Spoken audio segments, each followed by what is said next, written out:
I know you probably heard this number a million times, but you, Zion and B only played 10 games together this season. Just how much are you going to look back at this season and wonder what could have been if everybody could have stayed healthy? Yeah, I mean, if you would have told me we was going to play 10 games together this season and win 42 games, I would have said that's crazy. But, for us to be successful in the future and in the long term, we got to be able to play together. We need our best players on the court. We need to be able to play extensive minutes together, especially in meaningful games and big games, and really showcase what we have to offer. And for us to contend for a championship and make a real playoff run, that's what it's going to take. You could have just packed it in with the injury. I mean, affected your shot, affected your handle. Why was it important for you to say, that's not what I'm going to do, I'm going to play?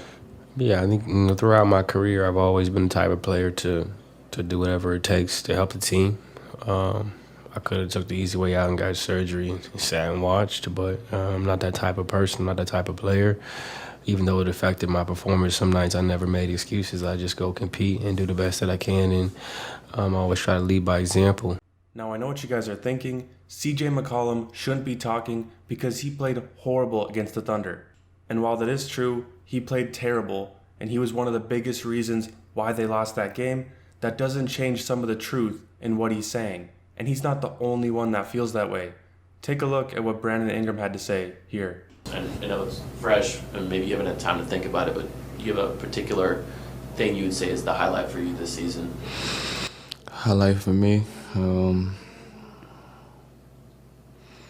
guess for me is probably stepping back on the floor after being out for 2 months.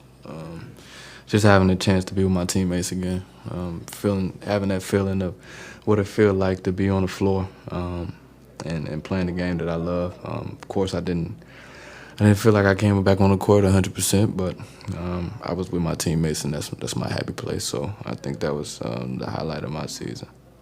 Now, for those of you that don't know what they're referencing, pay attention to the language that they're using.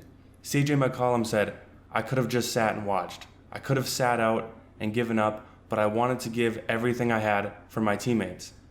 And then Brandon Ingram said that he wasn't 100% when he got back out on the court, but he still wanted to get back on the court with his teammates, both using similar language. Now, why would they say that? How close are you to feeling like you'll be ready to play? I mean, physically I'm fine. Now it's just a matter of like when I feel like Zion.